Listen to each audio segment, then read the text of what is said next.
गले मिलते दो जोड़ों की ये तस्वीर दिल्ली की 30 हजारी कोर्ट के बाहर की है। ये दोनों सोशल मीडिया पर काफ़ी तेज़ी से वायरल हो रहे हैं और ये तस्वीर कोई भी देख के भावुक हो जा रहा है।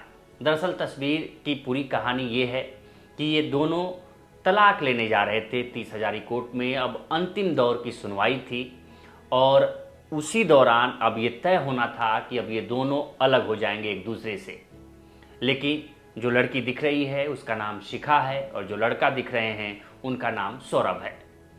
शिखा ने पेपर के कागजात फाड़े, डाइवोर्स के, तलाक के कागजात फाड़े और जाके सौरभ के गले लग गई।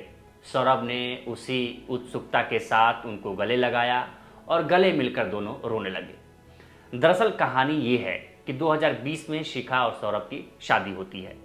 शादी बड़ी धूमधाम से होती है, काफ़ी पैसे खर्च किए जाते हैं। शिखा के परिवार बहुत खुशी से सौरभ को अपनाता है और अपने दामाद के रूप में उनको स्वीकार करता है। 2020 में शादी होने के बाद शिखा सौरभ के घर जाती हैं, सब कुछ अच्छा चलता है।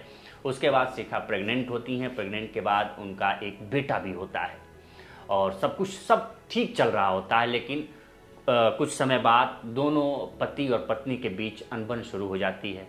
उसके बाद परिवार इसमें इन्वॉल्व हो जाता है। उसके बाद शिखा आरोप लगाती हैं कि परिवार उनका शोषण कर रहा है, दहेज के नाम पर प्रताड़ित कर रहा है। उसके बाद शिखा अपने मायके आ जाती है, अपने घर आ जाती हैं।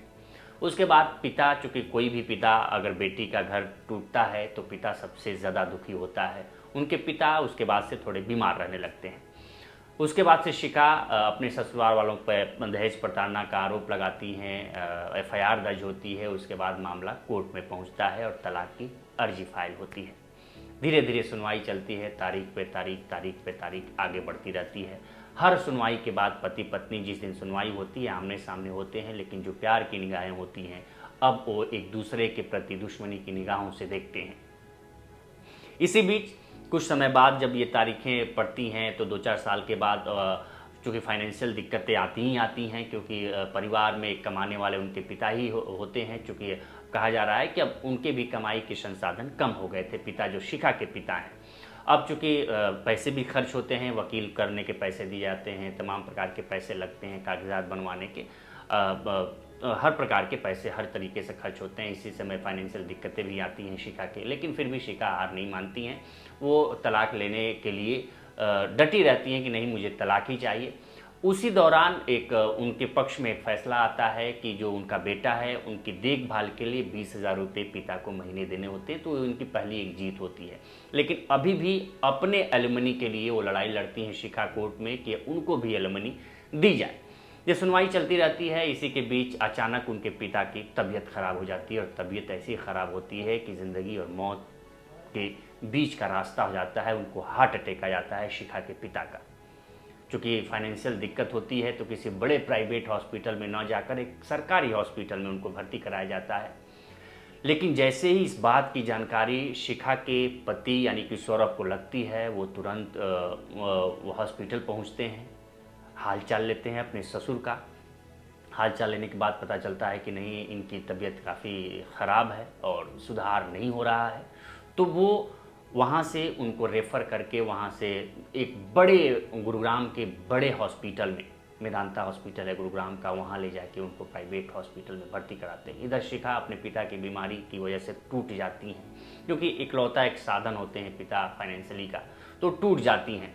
लेकिन जब गुरुग्राम में जब भर्ती उनके पति कराते हैं, ससुर का इलाज कराते हैं, जब सब चीज़ ठीक हो जाता है, धीरे धीरे स्थिति ठीक होने लगती है और उनके पिता जब पूरी तरीके से ठीक हो जाते हैं, जब वो घर वापस आते हैं तो शिखा का आप सोचिए कि शिखा जो कभी दुश्मनी भरी नज़रों से अपने पति को देखती थी, हिकारत भरी नज़रों से पति को देखती थी, उनके अंदर एक प्यार का जो पुंज होता है, जिसको कहते हैं कि प्यार की जो बर्फ़ है वो धीरे धीरे पिघलनी शुरू होती है। और धीरे धीरे उनके पिता जब पूरी तरीके से ठीक हो जाते हैं तो परिवार फिर से घुलने मिलने लगता है। उसके बाद से एक और तारीख पड़ती है, जिस तारीख में ये तय होता है कि अब ये आज की तारीख दोनों अलग हो जाएंगे। उसी दिन कोर्ट में एक दूसरे का आमना सामना होता है। शिखा सौरभ को देखकर टूट जाती हैं और रोने लगती हैं और उसके बाद से अपने डाइवोर्स के कागजात फाड़ देती हैं और फाड़ कर सौरभ के गले लग जाती हैं। ये तस्वीर जिसने भी, ये कहानी जिसने भी सुनी, उसके आंखों से आंसू। आप सोचिए कि जो अभी तक दुश्मनी भरी और एक दूसरे से अलग होने की जिद पर अड़े थे, लेकिन आज जिस सौरभ पर शिखा ने दहेज प्रताड़ना के आरोप लगाए थे, पैसे नहीं देने के आरोप लगाए थे कि पैसे की डिमांड सौरभ का परिवार कर रहा है, सौरभ कर रहे हैं, लेकिन अब वही दीवार जो है, दुश्मनी की दीवार, जो बर्फ़ है वो पिघलती है और फिर से एक दूसरे के होने के लिए ये एकजुट होते हैं। और ये जो बाहर तस्वीर आप देख रहे हैं गले मिलकर रोने की, खुद को बेसूद पाने की, ये शिखा पूरी तरीके से समर्पित सौरभ को हो जाती हैं। सौरभ भी शिखा के प्रति पूरी तरीके से समर्पित होते दिख रहे हैं। ये 30 हज़ारी कोर्ट, दिल्ली की 30 हज़ारी कोर्ट की तस्वीर है। सोशल मीडिया पर ये काफ़ी वायरल हो रही है। लोग कह रहे हैं कि पिता की एक तबीयत ने, पिता के एक दिल के दौरे ने दो दिलों को फिर से आपस में मिला दिया है। तो ये तस्वीर एक अच्छे नोट पर ख़त्म हुई है और बहुत ही सुहानी एक तस्वीर है जो बताता है कि रिश्तों के क्या मायने होते हैं। कभी कभी मजबूरियां और कभी कभी विपत्ति एक दूसरे को प्रेम पर वापस लौटाती है। जो पिछले 6 सालों में कोर्ट में नहीं हो पाया था, वो एक पिता की तबीयत के बाद जब दोनों एक दूसरे के मिले, तो फिर पिता की तबीयत ठीक होने के बाद, पिता के दिल के दौरे के बाद दो दिल मिल गए। तो ये तस्वीर काफ़ी सुखद है, अच्छे संदेश है और हमारी भी शुभकामनाएं हैं कि शिखा और सौरभ की जोड़ी सलामत रहे। देखते रहिए लोकमत हिंदी।